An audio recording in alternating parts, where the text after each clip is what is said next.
afternoon, ladies and gentlemen. Firstly, I would like to thank the organizers for having me here.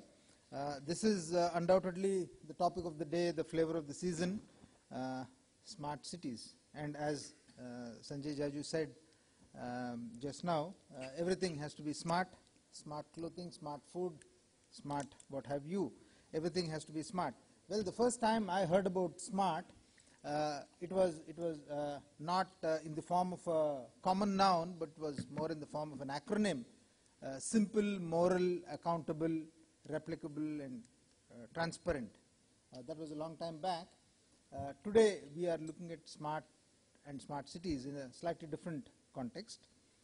Nevertheless, I think a lot of water has flown under the bridge. We have one conference on smart city in the morning and one in the afternoon, almost every other day. Well, this is I see this as a very healthy sign, because India is a large country, India is a diverse country, and cities have requirements which are very wide and varied. And fortunately, we do have technologies, whether it is smart accounting, whether it is doing your water quality, whether it is electronic governance, what have you.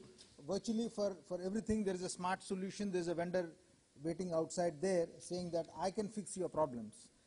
That is very encouraging prima facie. But we also have to remember that a major chunk of our GDP comes from our cities, and therefore it does make economic sense, at least, to invest in smart cities, but maybe not inclusive sense, because India still lives in its rural areas. Nevertheless, I would look at cities and smart cities primarily in two areas. One is plugging in technologies which can make the existing human settlement smart, which would mean that you have maybe water metering systems, you have a better water quality testing systems, or maybe improve your roads, improve your footpaths, improve your public transportation systems. All that is fine. My concern is when private investors come here and when they make investments into these smart technologies, they are expecting a return. And how is this return going to happen? Because again, there are some goods which are public goods where it's very difficult for us to charge. There are some goods which are private goods, which are toll goods in economics, where it is exclusion is possible and charging is possible. So when we are talking about the public realm in the city, we are talking about public goods and common pool goods, and charging there would become rather difficult. And I'm sure that the 48,000 crores that has been earmarked by the government of India, that would partly take into account. But I do see some kind of a concern here in the long run.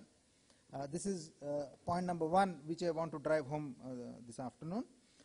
Point number two, which I want to drive home this afternoon, is that smart cities are also being fashioned as satellites that would be appended to the existing cities, because there is one view that, well, cities are there, they have been there the way they have been structured over a period of time, but then can we also start on a clean slate and have an enclave very close to the parent city, where we can have everything from scratch built in a very modern manner, and bring in all these technologies that all of you are trying to portray.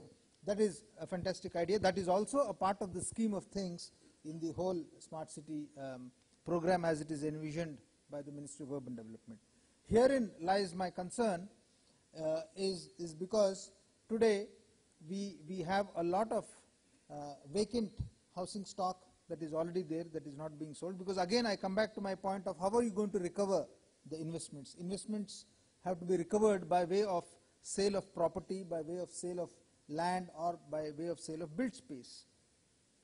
So therefore, unless and until we really bring in certain systems in place, it would be rather difficult and time drawn for us to implement the new kind of a smart system here in terms of smart cities. So I think that is where I come to the third and most important point, that is the urban local body. The urban local body is the main organization in the city which has to give all the approvals, and every developer worth his salt knows that there are such a large number of approvals that one needs to take. And yes, I am sure that there are so many technologies available which will say that yes, you can do this online, but the online will happen only when you press that button, otherwise it will not happen. And remember that there is a human being sitting behind the online.